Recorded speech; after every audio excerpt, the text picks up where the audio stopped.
Welcome back everyone to the two-headed wolf gaming channel Last Epoch and our Lich. We are now level 34, moving towards level 35, and I decided to start the episode right here so that we can upgrade this build and actually put it to the test against this mini-boss right here. And when we get to level 35 and unlock a new specialization slot, we're gonna figure out what we wanna do in order to take this to the next level. If I had to share my feelings for the build at this moment, or what I've played in the last half an hour to an hour now, it started to be less tanky. The 200 ward is not really enough at this point to make it through mobs of enemies, especially if they throw a bunch of poison stacks on me, and I get surrounded. I don't have a whole lot of resistances, but I'm doing pretty good. You can see on physical I'm at 75%. Actually, I'm higher than that, but that's the limit. And on poison I'm at 56%. And even with this, the risk of dying has been a lot higher now, and I've been moving into the Reaper form a lot more often. Basically just transforming, tanking as much damage as I could, running back into human form at full health, stepping back for a second until this goes on cooldown, and then trying to go into Reaper form once again. However, this might not be the fault of lack of defenses. One of the big things that happens, especially if you don't upgrade the build, right? If you collect points like I have for this format of episodes, falling behind on offensive capabilities, right? Lacking the ability to actually kill the enemies as they grow in levels can also be a big problem for your defense, right? They survive for longer, you're taking more damage, higher chances to die, right? That is as the basic of an idea as possible. And thus you might not actually have a problem with defensive capabilities. You might have just a problem with offensive capabilities, and if you fix those, then defense doesn't become a problem anymore. Or it could be the other way around. If you just want to be a lot more tanky, you're fine with the damage that you're doing, you feel like you're patient enough to kill the enemies slowly, then you just invest in defensive capabilities, and that is your solution. It really depends on what you're looking for. But for now, let's start with the passive skill points. Why not? Let's do this. As far as bleeding goes, bleeding chance at 28% with everything that I have in the gear and in the passive skill points, 45% is good enough. I see bleeding stacks all the time, and I don't feel like I need to maximize it at this point at all. I think I would like to get a bit more intelligence in one way. Increased damage when under 20% health is also really good, but this increased damage over time, I feel like it's the best choice. So I am thinking, let's get another ward here, and then let's go with 2 points in damage over time.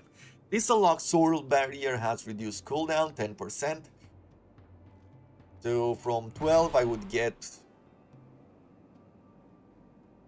10 seconds, 9 seconds, something like that. I don't know. I guess you could go to 50% if you fully invest in this, and that is actually very good. Bed of Souls, increase health regeneration and vitality by 1. Okay, that could be good. Increase poison damage, I don't care for. Kill threshold, your spells and melee attacks instantly kill enemies when they live below a health threshold. 5, that would be 10% to instantly kill enemies. I don't think I care that much. I think I care a bit more about damage over time here. So we're gonna go like crazy in this direction. Mana 5 per point and word retention 5 per point. I would like a bit more word retention there. Unclosing wounds. Increase damage by 14% per point, but current health drained by 1% per point. Okay. Well, we would need a bit more health regeneration, I think, to keep that up. And 2 intelligence per point, but reduce health regeneration by 5% per point. That's actually really good. So I'm gonna go with 2 points here. I'm gonna get 1 point here for that 14%, and I'm also gonna get a bit of regeneration here. Okay, that's good for now. I think we've gained a lot of strength. We've also lost a lot of health in the process. We gained a bit more worth, so that's good. And let's see over here. What do we want to go? Do we want to go higher with Armor Shred? Not really. Marrow Shards and Bow Splitters deal 25% more damage, but we can now hit our own minions. And I think I'm fine with that. Just because of how often we summon the Revenant, I don't really care about those skeletons. But the Revenant is totally fine, and I think we're gonna be okay with this. Let's see. You gain health when you kill one of your own minions. Interesting. You release a portion of physical damage as life if you have killed with marrow shards recently, past 4 seconds. 4% per point. That could be pretty good. And grants you increased critical strike chance if you have killed with bone marrow shards by 30% per point. Yes, we're gonna need to get here. That might not be the best, as it would probably take us out of our low health status, but no, not necessarily. We're gaining this one when we kill our own minions. We don't really have a lot of minions. I'm probably not gonna get the physical Lich here, just so we can stay on low health and actually do a lot of crits. Over on this side, with Transplant, damage versus curse could be really good. Let's do that 40%, because many times I do throw curses at the enemies, and then we'll increase the area even further just to do a lot more damage there. With the Reaper here, you have a chance to cast Hungering Souls. I wouldn't really care about that. You gain stacks of Reaper's Ascendancy more frequently. That could actually be very good. We could even go with this further. I don't stay in Reaper's Ascendant form too much. If we were to drop the armor which we have at the moment and actually not lose health, we could get a lot of Reaper's Ascendance. In Reaper form, we could gain a bit more wards. That is also interesting. Could increase damage over time even further. Armor per point of intelligence, double potion health gain, and resistances.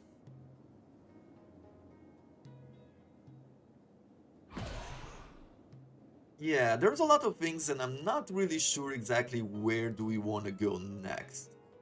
Yes, a bit of ward retention. If I throw 2 points here, it should make us slightly tankier. A bit more damage over time I would really like.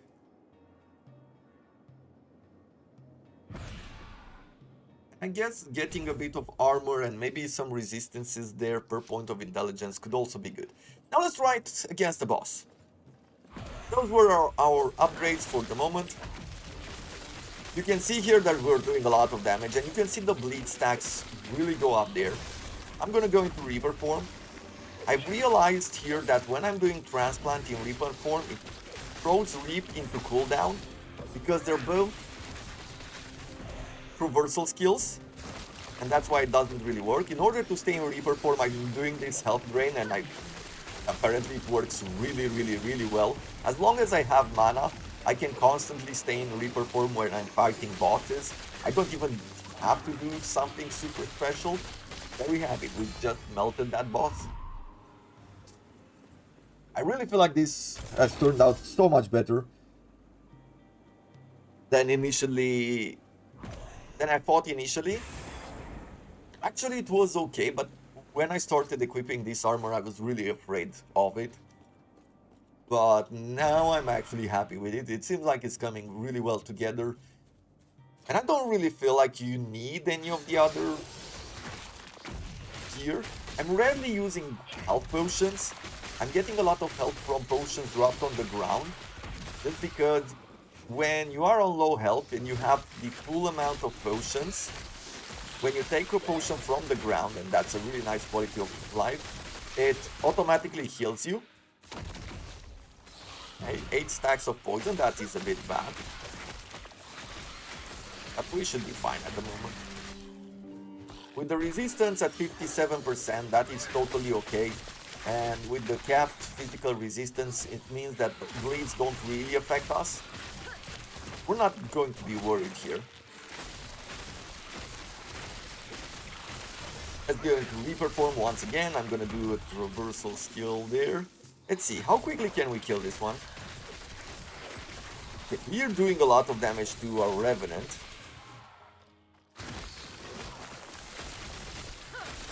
It's totally okay. He's gonna come back. At the end of the day, we've taken 25% more damage. And if the Revenant is not working anymore for us, that is absolutely no problem. because we can just remove that point and throw it into something which works for us, right? So that's really nice. That's one of those things where whenever the discussion was about passive skill points, until I played Diablo and they threw in that constantly scaling cost for respecking and things like that, I was a bit against that. But for Path of Exile, you know, with the Orb of Regrets and everything, I didn't really... Hey now, I've seen how you handle yourself. I wasn't really on board with the idea that you should be easily removing points in and out. I was on the side of GGG. Rune of Ascenders, change the item into a unique set. Yeah, great. Something which we're gonna use with for future characters, to turn normal items into unique items. And I have quite a few of those. We shall see what we get at some point. But what I wanted to say, I was pretty much on the side of Grinding Gear Games, the Path of Exile creators, where I didn't feel like you should have the ability to do like these full respecs all the time and things like that. But that's just from my personal point of view. Especially back then, I didn't have a whole lot of presence online, so it didn't really care. It was just my own opinion to myself, and it really didn't matter. It had no impact on the community or anything like that, right? Well, to be honest, I am too small right now to have an impact on the community either way, so it doesn't really matter. And I don't think I'm going to play these games at such a level that I am truly going to be like this huge wheel in changes, right? But either way, I was okay with not being able to fully respec and things like that. I just didn't find it important for me. Like, I understood that, hey, you make your choices and I'm okay with that, and I'm pretty much an up casual. I don't know if I could fully call myself a casual player, but I'm a casual player of any game. Basically, I play it while I'm having fun, and when I'm not having fun anymore, I stop playing it and I move to something else. And when I'm in the mood for it once again, I'll return and I'll play it then, and that's just how things go. Not really committed to one game or another, right? I just want games to be good. So when I'm playing Path of Exile and I know I'm going for a single run, I don't really care. I'm trying to push as far to the end game as possible, but other than that, I don't really care too much about achievements or anything like that. So with that in mind, I think that is the justification of why it felt okay to me to not have those kind of easy respecs in Path of Exile. However, when I played Diablo, I was against the fact that it costed so much and you had this constant scaling cost of how much money you need to respec and all of that. I was just against the idea in the way that they presented it. But because I didn't like Diablo for that much, because I didn't really feel like playing the game again at all or anything like that, in the end it just didn't matter to me. It doesn't matter to me right now either. Now that I'm playing Last Epoch, I'm understanding that if the game is good, and it offers you all of these options from the start, like I have all of these options to create characters and builds, and like each skill seems to be viable for each mastery. You know, some are better fitted than other, but you can still have it be viable, right? If I wanted to go with necrotic damage, I could do that. If I wanted to go with fire damage, I think I can do that as well, right? Let's see, if I write fire here. Okay, no, the Reaper does not have fire at all. Do any of these other skills? No, okay. So it's not 100% the case that all of these skills are viable, or all of the masteries. No, it's actually... No, I guess I'm right. I wasn't to say that the masteries are not viable for all of these skills, but it works the other way around. Transplant is not a mastery skill, it's just a normal skill, but it's still can turn into fire damage. So it's not 100% the case, but there is a high rate of combinations here that you can do.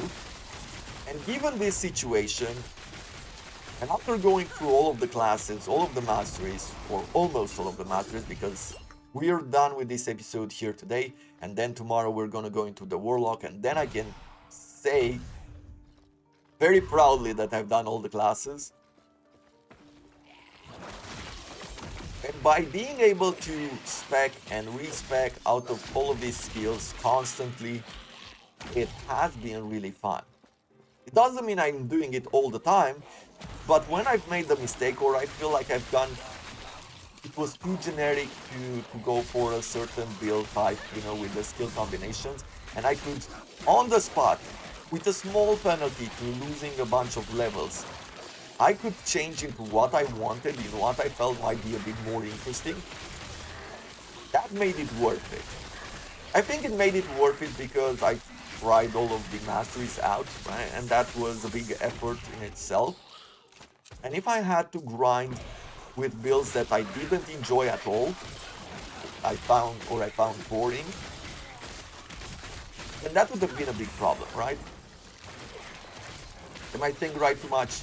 I'm probably saying I should stream so that I can hear other people's opinions. But either way, I like the system. I like respecking.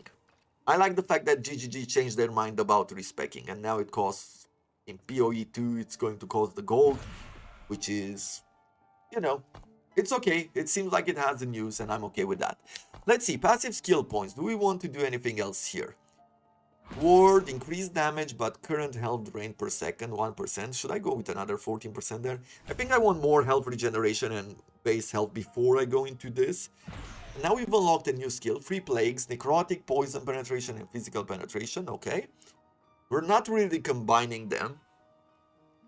Effect that drain a percentage of your health per second, drain, reduce health, and when you are stunned, you have a chance to release a wave of blood dealing physical damage to nearby enemies. 10% to do this, and it's going to do 277 damage. That sounds really good. Increase critical strike chance 10% per point, that's also really good, plus attack and cast speed. We'll do this volatile blood first, and I like the fact that you can invest in it to have 100%. You get stunned too often. And where are we at with this? Is it in the resistances? Should be in defense. Oh, here, stun avoidance, 425. Okay, I don't know exactly how good that is for the moment, but if we see plenty of waves of blood, we'll know that it activated it. Drain life. I'm thinking of speccing in one of two skills. Drain life. I've looked at Aura of Decay. This one toggles an aura which poisons you every second and leaves trail of decay. I've tried this. It's not working too well with the low health that I have. It's taking a lot out of us and it's damaging us constantly. So I'm not really planning to go this way, and there's not enough lead chance, I would say, for me to care. I guess I could go this way and the poison chance would turn into armor shred, which would increase the bleeding, and I could increase the ailment frequency here. However, I think it's leaving us too weak, and I don't like that. So drain life, it's either drain life or the bone curse. If I was to go with drain life, which I'm thinking that I will not, we could get more life leech and we could increase the damage versus low health. Even more health leech. Drain life is cast. Okay, rather than channeling it, we could just straight up do a drain. Could be interesting. More damage. Wandering spirits effect. All resistances, so increase our armor and resistance while we do the channeling. That's nice. Ward on kill. Health leech can only target minions. Okay, so we could get a lot more health out of it. That's pretty much it. But I don't think I need it. I don't see... If I wasn't playing a low health build, and I wasn't using the armor which I'm using, which drains our health, then Reaper form could be one of those builds where we want to constantly be in that form, right? And then Rain Life becomes super effective because we can run around, survive for a very long time, and then quickly do a drain which fills up our health once again, keeping us in Reaper form. I think I'm going to go with Bone Curse on this occasion. On Bone Curse, we could increase the area by 30% per point, which would be pretty big. When you directly cast Bone Curse, you summon a Bone Prisoner around the target area, trapping enemies inside. Bone Prisoner lasts a long time, but can be attacked and destroyed. Bone Curse has significantly longer cooldown, 20 seconds. That is a lot. Slow could be good. Mana efficiency and cast speed could also be very good for us. Explosion chance could be interesting. More damage there. Like, we could go with more bleeding here, right? Let's get some armor shred. Yeah, we're gonna increase area. I don't really need the damage at this moment. Shortly after casting Bone Curse, it causes a bone eruption beneath the target, causing enemies to take spell physical damage, but Bone Curse costs 15 more mana. I think I'm okay with that. We could even get this one here. But either way, we're gonna get some Bone Shred. If you kill an enemy affected by Bone Curse, you have a chance to gain bone armor for a short duration, which grants armor and less damage taken. 10% armor per point, and it lasts for 4 seconds. Sure, but let's do bleeding first. Let's focus on the bleeds. Reblood on Bone Curse timeout. And when you cast Bone Curse, it now also leaves behind Cursed Ground for a short duration. Enemies that walk in the Cursed Grounds are affected with Bone Curse. I would really like that. I really feel like many times I am throwing a curse, I'm putting a curse down, and enemy is just walking afterwards and I have to do another one. I like how much the area has been increased. Let's test the upgrade we've done right now against this boss.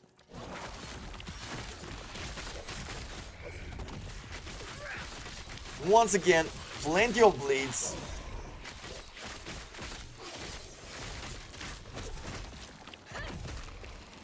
I'm going to quickly drain the enemy here.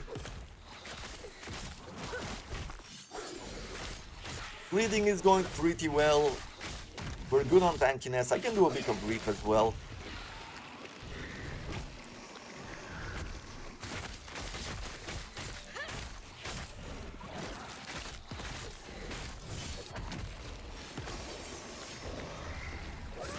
And there we have it.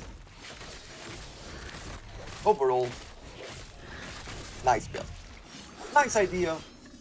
I've enjoyed it. I can already draw the conclusions because we've seen everything there is to be seen. And that's just for the moment. Now I'm looking forward to the next episode when we're doing the Warlock, just because I want to see how necrotic damage works. That is the only element type that we haven't really scaled up. So it's the final piece of the game that I do not know and I am curious about. I want to see how we curse enemies down. And I feel like the Acolyte has a lot of the scale damage, right? We had the extra damage when we're on low health and when enemies are bleeding and things like that. Necrotic damage, we have the Reap, which gets increased damage whenever you are cursed. When you curse an enemy and then you do damage to it, it's doing extra damage or double the damage with Harvest here. We're gonna try this out. I don't know, there's a lot of modifiers, and I feel like all of the classes have their very own unique touch to them. And that's something which I really love. It's not just being limited to a certain weapon type and things like that, just visuals, right? It's also in mechanics, in how they play out, in how you can combine skills. Feels very different. And I've enjoyed it, and I'm looking forward to getting the Warlock and figuring out what we can do with it. And then I'm looking forward to the end game. And I'm actually looking forward to trying out a few other games. The cool thing is that on the 21st we're going to have the PoE stream announcement for the next league. It looks pretty interesting, pretty big as far as patches and qualities of life and things like mechanics as well. Who knows how good it's going to be. I'm looking forward to finding out about PoE 2 as well. I've seen just a few thoughts here and there, as much as the people in, I think in LA was, I think it's PAX? I think PAX East is right now in LA, and a lot of RPG streamers, ARPG or PoE streamers, got invited there to check out the new version of PoE 2. And just from the little that they could say, and it wasn't anything concrete, they seemed pretty excited. And I am curious about that. I am really happy. I'm really looking forward to it. I think the next league of PoE is going to be interesting. And PoE 2 is coming out soon. That is going to be interesting as well. It feels like a golden age for games.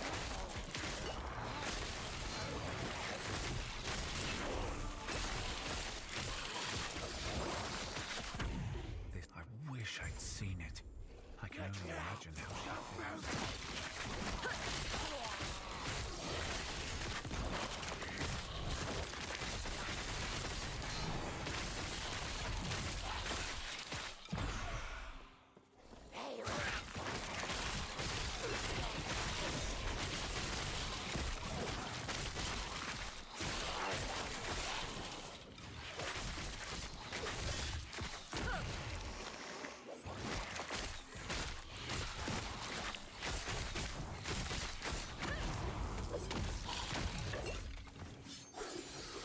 Okay, what are the conclusions for this build? And is it better than anything else? As far as damage goes, I don't see it being much better than other things which we've played so far, to be honest. Ooh. Necrotic damage there.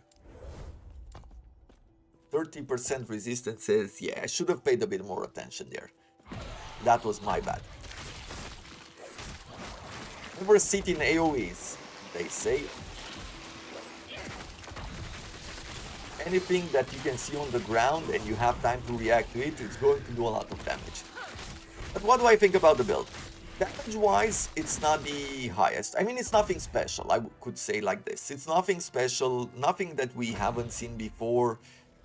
Most classes seem to be getting to this sort of power level without talking about some super unique gear that you can craft in the end game, legendary potentials or things like that, right? We're just talking about sort of base items you can find through the game. And on this odd occasion I did find a few uniques, but nothing adds to damage at this moment. So as far as damage goes, it's not crazy. It's not going over the type in any way, shape or form. When it comes to defense, however, I believe that this is the class where I've died the least. Partially might be because, you know, I had reduced physical damage here. I have this resistances cap and I had 58%, or I have now 58%. Damage reduction, okay, the one for minions, we don't care. Damage reduction for poisons, right? So for these areas, I guess, this plays into the hand of surviving for long enough. But somehow, even before having those resistances capped, it felt like this build was very good. Survived for a very long time just because of the life leech that we constantly have. Because of this piece of armor, definitely I got a lot of resistances from just from the ward retention there. So that is really good as well. Yeah, once again, it's this necrotic damage, it's this AoE where if not careful, it's definitely really bad. But that is my own lack of attention as I'm trying to draw here some final thoughts. Would I recommend this build to you? I think you should try it out. I think you should try out to make It doesn't even have to be like this low health build.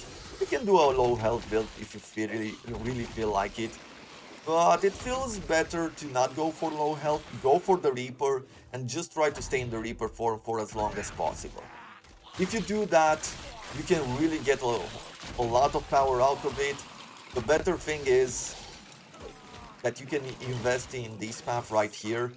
You get 4% increase spell damage per stack, get a maximum of 25 stacks, and if you get this one, 3 points invested in, then you'll get these sort of stacks increased by 120% faster. Does it say when you get a stack here? Because I don't remember. Every 5 seconds. So if you increase the cooldown, you'll probably get around every 2 seconds you'll get one of those stacks. And getting yourself with 100% more damage in about how many stacks we need to get? 25. So that's like 50 seconds to get the 100% more damage while in Reaper form. That is actually really good, right? So you can play with that, and I think that is probably a bit better. Let me go in Reaper form as well for another battle of the Reapers here.